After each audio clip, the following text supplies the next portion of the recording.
Hello everyone, this is Randy here. Welcome back to my channel. Today I am going to talk about an evolutionary concept known as punctuated equilibrium. And I'm also going to apply it to some recent events that are certainly not based on evolution, but based on politics and geopolitics. And I'm going to apply the concept of punctuated equilibrium to other current events happening in the world, specifically recent developments in the Syrian Civil War, which is, I think, really, really interesting. So what is punctuated equilibrium?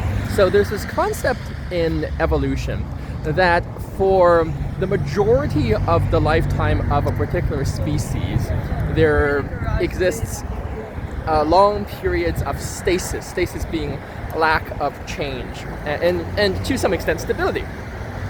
So with there's wind in my hair. Anyways, with punctuated equilibrium, the idea is that for long periods there is stasis and lack of change. So the species doesn't actually evolve much during these periods of stasis. They pretty much stay the same. Their characteristics stay the same. But then there are very fast, sudden periods of evolution, of growth and of change. So you could have a species that for millions of years does not evolve much at all. And then suddenly, during a short period of maybe a couple 100,000 years, right? We're talking long periods of time because this is evolutionary time, right? We're talking from the perspective of thousands of years, millions of years, and if you're looking at these periods, a couple thousand years or a couple hundreds of thousands of years, sudden evolution, sudden change, very rapid change, and the species evolves and gains new characteristics over that period of time. And this is known as speciation, where you have new species that are then developed. So that's the evolutionary concept behind punctuated equilibrium, or if I were to simplify it in layman's terms, not a lot of stuff happens over a long period of time, and then a lot of stuff happens in a very short period of time. So this is the sort of the dumbest way that I could explain it to you. Of course, the concept's a bit more complicated than that, but that's the simplified version. The reason I was thinking about punctuated equilibrium today is because of recent developments in the Syrian Civil War. And I'm trying to apply this concept to geopolitics and to developments in war, in politics. And here's what I've concluded. So you may recall that the Syrian Civil War started on or about March 2011. There we go.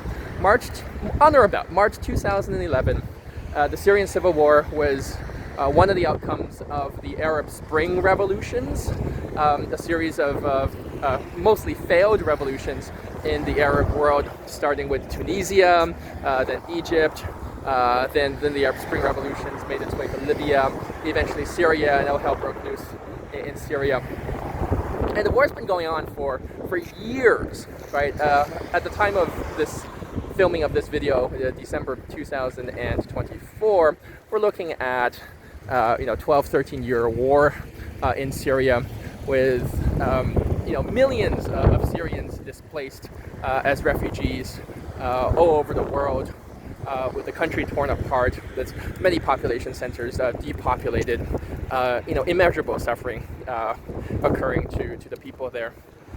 But there has been recent developments in the Syrian Civil War, which was gridlocked for a long period of time.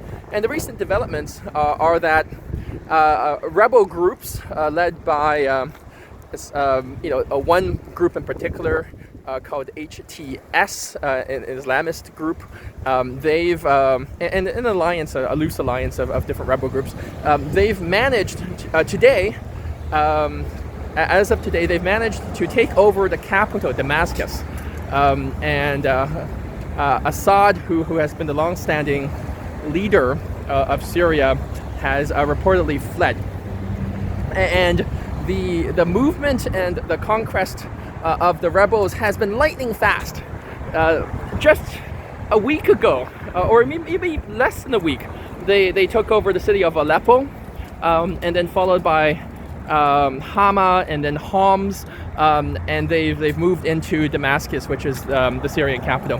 And again, the government is essentially, or has essentially collapsed for the traditional Syrian government, and I would imagine that there will be some new transitional government and probably more chaos. I don't imagine the different rebel groups will get along with themselves after a short period of time, and there will probably be more chaos and maybe a continuation of the civil war, but between different parties. I doubt there will be immediate peace because the different factions within the Syrian political spectrum, I don't think they have the same motivations and agendas. And usually, once a central authority falls, loosely associated alliances of different warring parties that were temporarily allied don't manage to hold on to government together for very long. So I wouldn't be surprised there would be an independent, Kurdistan in parts of Syria that evolves. The country is perhaps split, or some low-level new civil war develops. So I have, unfortunately, some pessimistic predictions for the country. I don't think this will just turn the country around immediately. But that I digress. What I want to say is that this conquest by the rebel forces of Syria and the capturing of Damascus, that happened very quickly, right? You had long periods of stasis, long periods where nothing much happened in the war, and there was some level of stability, even though there was a low-level war going on with attrition and obviously there was fighting, but there was some semblance of stability, if you could call it that. But suddenly, right out of nowhere, these rebel forces have managed to essentially take over the entire country. And this is partially due to Russia's preoccupation in Ukraine. They were not able to provide the same level of air support and military support. Iran and Hezbollah are obviously distracted by other wars in the Middle East against Israel. So traditional allies of the government of Assad were not able to provide the military and personnel resources this time around. So that obviously explains part of why this is happening. But this is a phenomenon that repeats itself. If you think about the American pullout in Afghanistan, after 20 years, the Americans, after 9/11, as you remember, went into Afghanistan. They established a transitional government there. And for 20 years, they had a military establishment in Afghanistan. They were trying to train the local police force. They were trying to establish some type of some loose democracy or pro-Western democracy in Afghanistan. And then the Taliban, they were hiding in the hills, literally. They came out all of a sudden, and within months, they managed to take over the entire country, and now they're back in power. Right, the Taliban are now back in power. They were in power. They were ousted by the Americans after 9/11, and now they're back.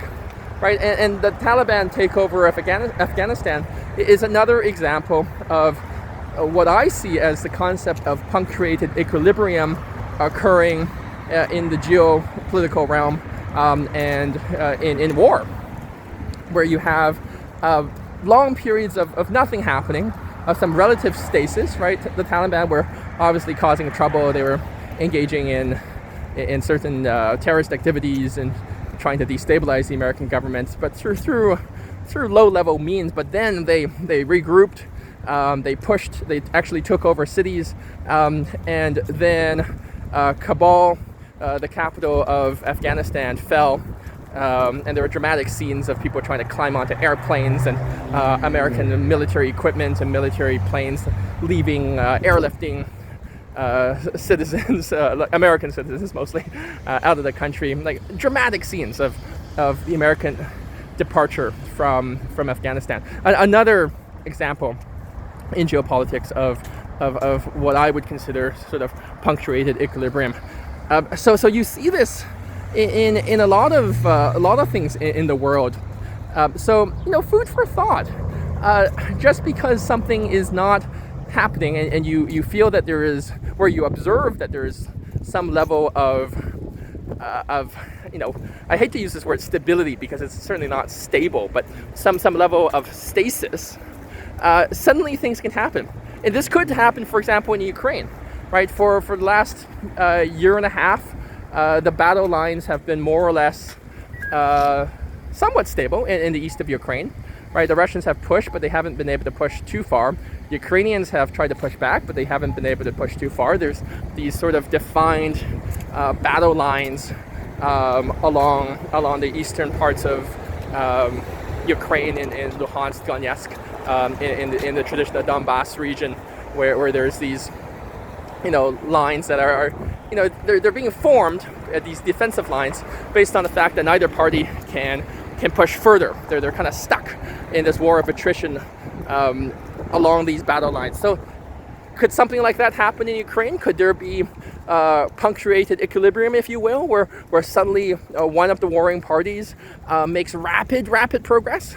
It's very possible.